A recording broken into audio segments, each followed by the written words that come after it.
Hi, this is Alan from Alpus Group, and I'm going to explain to you today how Alpus can help you to make money from commercial to residential conversions, which in the UK are subject to permitted development rights in certain circumstances, provided that you meet certain criteria. And this is the sort of thing we're going to look at today. So who am I? I'm Alan Edwards. I'm a chartered construction manager with decades of experience. I may be able to help you to avoid mistakes and save money with your project. I've carried out many projects from the smallest to the largest in the UK and internationally, and I wrote a book about my project experience called Project Deliverance, which is available on Amazon, and there's the link for it there. So if some of my experiences in which I've helped to solve problems for many property developers and infrastructure clients, and my learning from those different contractual arrangements can help you, then it may just save you a lot of time and a lot of money. So this is one of the biggest projects that I was involved in on the UK, transformation of Chelsea Harbour from what was a derelict site into a lot of high quality, high value commercial, retail, office, and a lot of residential properties around a harbour basin, Chelsea Harbour. And this basin had actually been filled in before this project was developed, and part of the development of the project was to re-excavate the basin, make it usable again, and make it accessible to boats from the tideway of the River Thames. So a fantastic experience to be involved in the design and construction coordination of this project, working for the developers who invested a lot of money in this high quality real estate. But it just shows the sort of transformation that can be achieved from basically a derelict, very low value site to very high value residential. So this is an aerial view of the site by the side of the River Thames. It was a very successful development, very profitable for P&O.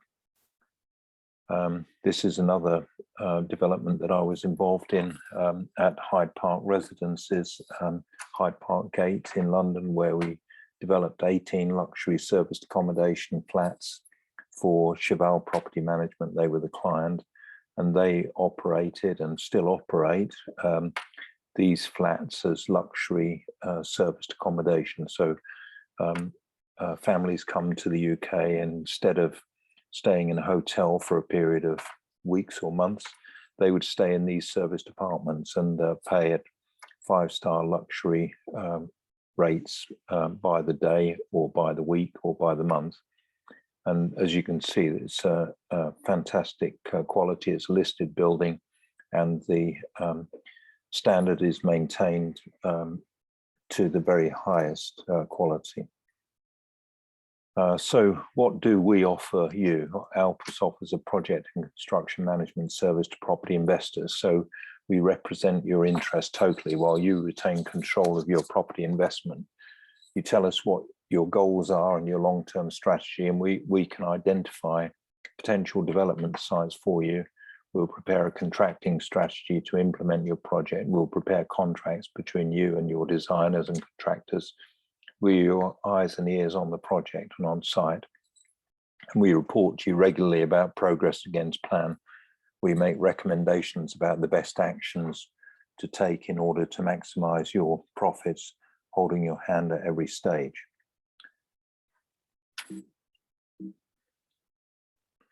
We represent your interests totally, and this is part of a process that we have developed. It's a 5-step development process, and the steps are very simply, step 1, to identify potential development sites. Step 2, preliminary design and feasibility. So this is proving the viability of the project. Step 3 is site acquisition and planning permission. Step 4 is marketing and sales plan. And step 5 is detailed design and construction. So the bulk of the work is in step 5, but all these earliest preliminary steps are essential to make step 5 productive, efficient, and profitable. So why would you develop a site? There's got to be a demand for the end product. And this is the case with commercial to residential. There's an unfulfilled high demand for residential accommodation, and there's an oversupply of commercial property at the moment. Some of it is unused or underused, and using permitted development rights, you can convert underused or unused commercial property into high quality residential. We adopt this process on every site, whether it's commercial to residential or anything else. And these are the steps that we go through. So step 1, identify potential development sites. Alpus has professional contacts and an active network throughout the UK as well as in Europe. So we can identify potential development sites for you. We're in touch with lots of sources in all parts of the UK and in Europe as well.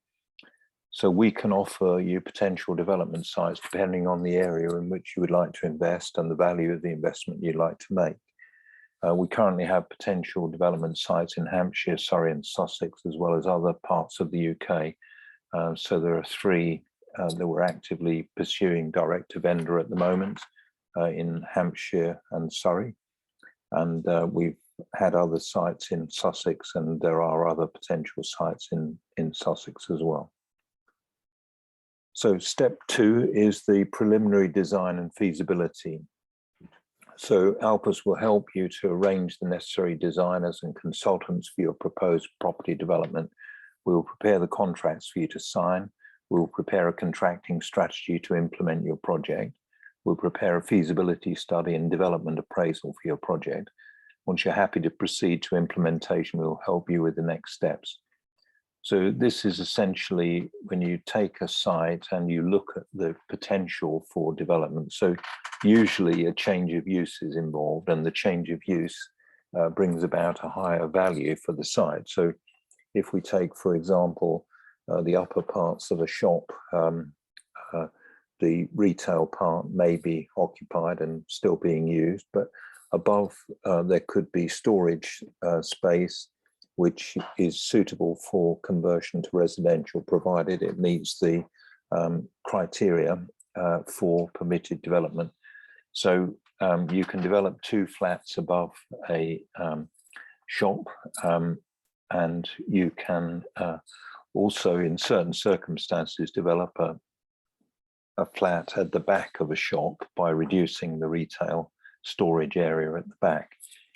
So there are criteria that apply to this, and you can't necessarily do this if there are problems with highways issues affecting access and the road configuration from the access to the back of the site for a ground floor flat.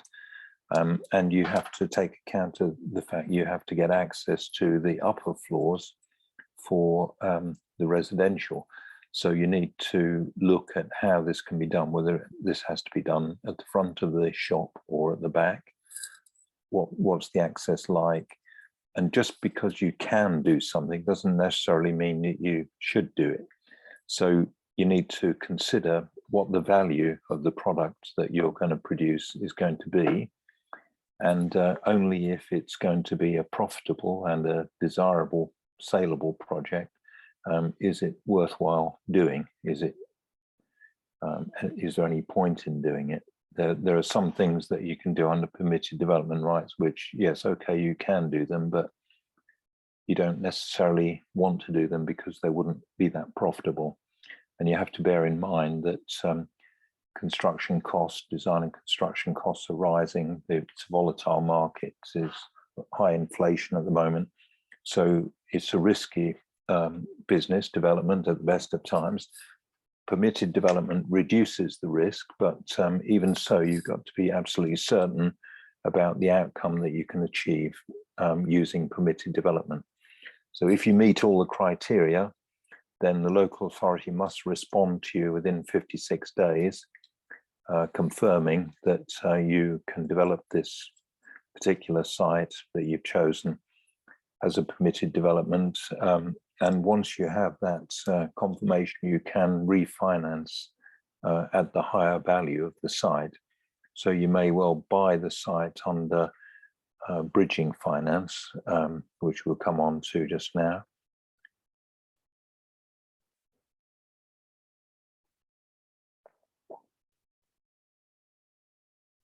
So we talked about preliminary design feasibility, site acquisition and planning permission. So we will guide you through the next step of site acquisition and planning permission while keeping your risk to the minimum. So if, for example, the site that you're looking at, which we may introduce to you, is not suitable for permitted development because it doesn't meet the criteria, then we may recommend that you take out an option to purchase the site subject to planning permission, since this is the least risk for any investor. So what you don't want to do is to purchase a site and then find that you don't get the planning permission that you anticipated or that you would like, and therefore that you've overpaid for the value of that site. In other cases where there are permitted development rights, the criteria are met, then we may recommend that you do an outright purchase of the site. So we'll appraise you of the risks at all stages. Funding and cash flow considerations and refinance for the long term. So we'll help you to appraise your potential development site for maximizing profitability. We'll advise you whether it's appropriate to hold the site for the long term. That's for rental and increase your profitability. And as I mentioned in the earlier example of the serviced accommodation in London, this is a highly profitable strategy. That particular serviced accommodation was fitted out as 5-star hotel equivalent accommodation. And if you do the appropriate quality serviced accommodation, then you can increase your profitability significantly over a normal buy-to-let rental, single family let. So we can help you to identify funding sources for financing your property development, and we have a number of these that we are regularly in touch with, and we can identify the best, most suitable funding sources depending on what capital you have available and other investors who may be interested in the project. Once you're happy to proceed to implement the property development, we'll help you with the next steps. So step 4 is marketing and sales. And you might think, well, this is too early for marketing and sales, but actually once you've planned your development, you don't actually have to finish the construction before starting on sales and marketing. And you need to consider what your exit strategy is for the particular development. And if it's a rental exit, then i.e. you're holding these residential units for the long term, it's a different sort of sales and marketing approach to if you're selling the units. So what you could decide to do is to sell the units off plan at an early stage, so you've got security of having a buyer. You may sell at a slight discount for doing this, but it's important to maintain cash flow, and certainly depending on your funding constraints, you would want to ensure that you had a buyer in place well before the end of your funding arrangement term. Yeah, I think that's probably enough said about that particular subject. It basically, sales and marketing depends on the location of the development. It depends on the market that you're serving, whether you're going to let units to commercial tenants, i.e. ground floor units, or maybe ground and first floor units to commercial tenants, and whether you're then renting or selling residential units. And in some cases, you do have a different market for retirement homes.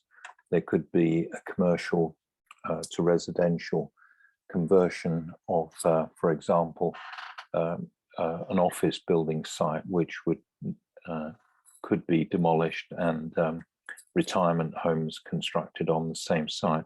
This could well be a planning permission situation, and there's one case that we've got in mind at the moment in Hampshire where you would think that this was a permitted development right because the office is empty, it has been for a long time, but the local authority have actually put in place an Article 4 to prevent the conversion of that commercial property into residential. So what they're trying to do is to protect the employment prospects in the area, and they want another commercial tenant introduced.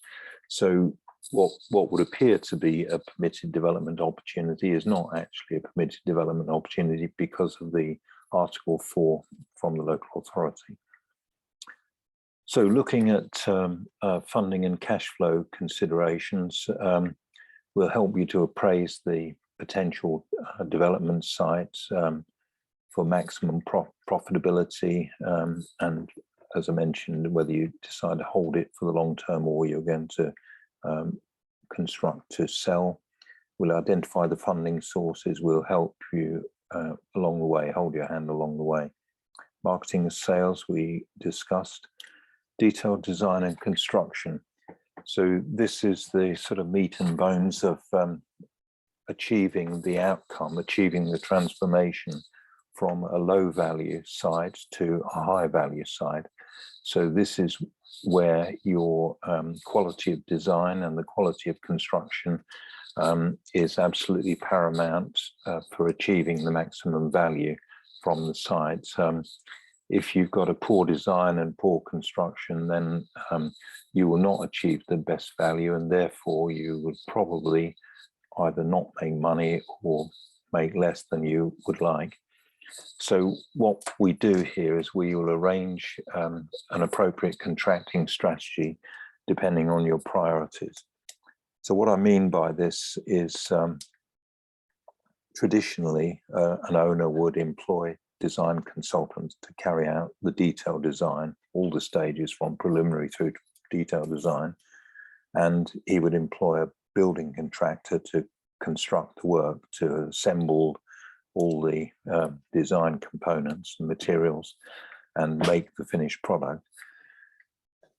There are other approaches to completing the construction, and one of them is to appoint a design and build contractor, because if the contractor has the responsibility for the detailed design, then he has the incentive to ensure that design is in place and it's done economically in order to maximize his profit from the project.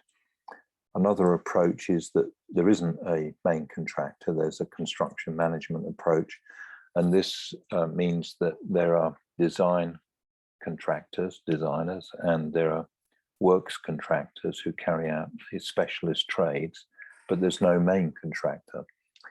So in this case, a construction manager would manage the project on behalf of the owner and ensure that the work was carried out to the appropriate design and construction standards and safety standards and regulations. So for the particular project we'd recommend, which is the most appropriate solution for you, and we could manage all the contracts on your behalf if you require us to do that. So contracting strategy, we may recommend, as I mentioned, the traditional procurement route, design and build contract, or construction management approach. And we'll arrange things so as to protect you from delays and minimize the possibility of contractual claims. So depending on the particular project, we'll advise you regarding the most appropriate means of getting the designs and construction completed. For certain types of work that could be completed in a factory, for example, if you're adding a story to an existing commercial building, you've got permitted development rights to do that. You can get the bulk of the work prepared in the factory and pre-assembled units delivered to site and lifted into place. Obviously, you've got to have all the foundations in place on the existing building, the services connections ready. But this is something that can be achieved, and it can reduce the risk on the project by taking a lot of the construction activities off the site. So we'd take account of the proposed handover arrangements with future occupiers and tenants if there were such a complex project undertaken. So during the appraisal of the project, we'll advise you regarding any possibilities for the use of system building methods and modular construction. So it's modern methods of construction, essentially factory prepared units wherever possible. And this reduces the site time, it reduces the resources required on site, reduces the headaches of quality control on site in an unpredictable environment. Even though with a commercial building, you've usually got the envelope of the building available. You've got the structure there, you've got the enclosure of the building. You're actually altering it in order to change its purpose. So there are situations where there are risks, but you may be constrained because of the existing building and its fabric as regards the methods that you can use. So you may be constrained to traditional building methods, albeit that you can use drywall rather than rendering in order to achieve a quicker output and quicker drying of the building. There are other projects where you'll have to use wet trades. You have to use rendering, plasterwork, screeding, and so on. And you need to take account of the drying out time that's needed because there's a massive amount of water used in these traditional methods of construction. And therefore, it takes a long time for the fabric to dry out. So what we look at is optimizing the program and achieving the best certainty of outcome, timescales, and profitability. At all stages, Alpus will ensure you're advised and have systems in place for the following aspects: project management or construction management, health and safety, quality assurance and control, environmental management and control, risk assessment, analysis and management, stakeholder management.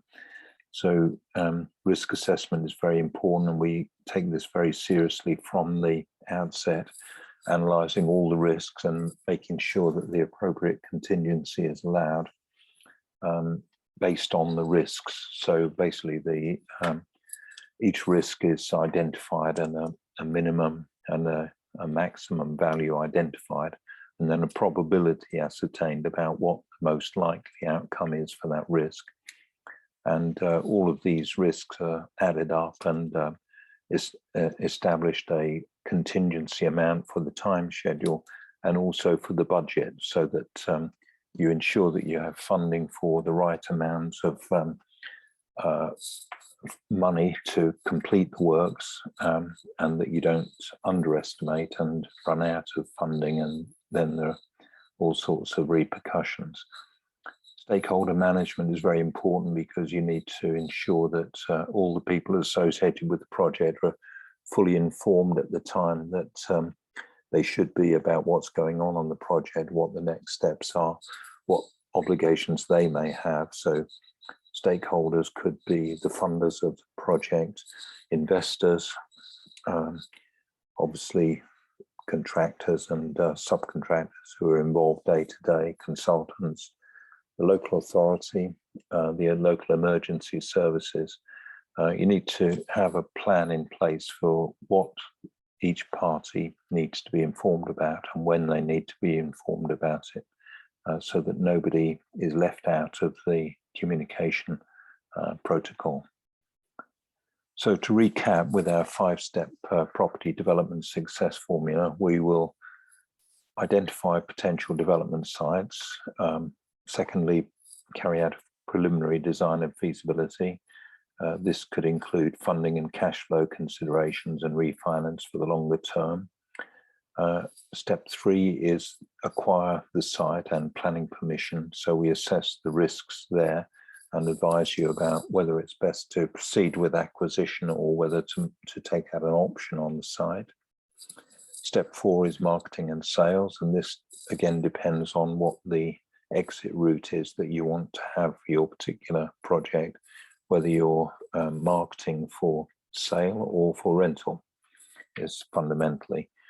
And then detailed design and construction, including system building considerations. So we look at what has to be carried out, how it will be carried out in the most efficient way, and to reduce the on-site presence, the on-site resources that are required as far as possible.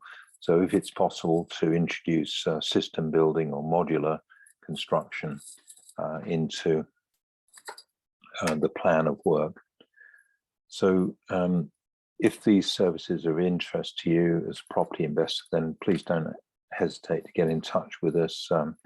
This is me, Alan, at alpusgroup.com. This is my phone number, 07539141257, or there's a landline, 0333224127.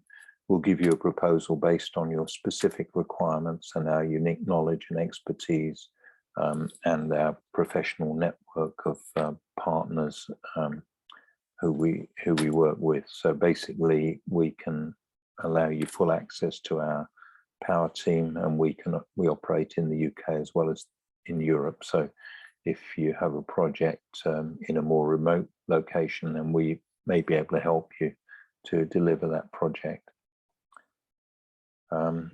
We carry out joint ventures. So if you have a site that you would like to develop, then you can talk to us about a joint venture arrangement, and we will be happy to consider such joint ventures with appropriately qualified personnel, with people who have the right sort of assets. You can schedule a call with me if you would like to on calendly.com/AlanJE, so we can talk about any investment requirements that you may have or any property problems that you may have, because there's not much that would phase us. We can organize and arrange for resolution of all sorts of issues, whether they're to do with structures, subsidence, foundation problems, any sort of decay or deterioration of the building. It can all be solved. There's obviously a cost involved in solving problems, but if you talk to us, we'll give you no obligation point of view about what needs to be done, how it can be done, how it can be achieved, a transformation from low value to high value. Equally, if you're a property investor and you'd like to talk about specific sites, we have a lot of investment properties available, ranging from the smallest residential houses, sometimes commercial mixed-use properties, commercial and residential, sites suitable for development all over the country and in some other countries as well. So just give us a call, schedule a call at calendly.com/AlanJE. And we've also got a property development success course, which we offer. Just on this webinar, it's available at £397 as a special offer. If you take it up on this webinar, the normal price is £1,997. And if you refer to this particular webinar, this particular offer, you get it at a really reduced price, and we can help you through your property journey, whether you want support from us or you want us to do things for you. We're quite flexible, and we can find a solution that would suit you as a property owner or as a property investor. So we transform property value. We acquire property, then repurpose it to give the best returns to property owners and investors. So if you've got a property portfolio that's a little bit tired, you want to dispose of it, we can arrange a plan for acquisition of that portfolio in a tax efficient way for you. So this may mean that there's a phased acquisition of a portfolio, which allows you to ensure that you make best use of your tax allowances. Or if you're an investor and you want to invest in a joint venture project, or you want to make loan funds available, we can ensure you get the best return. So my phone number again is +44 7539 141 257 or +44 333 224 1257. My email is alan@Alpus Group. I've been involved in property all my life, and if you want to transform your property value, then talk to us and we will give you a solution. Thanks for listening. Cheers for now.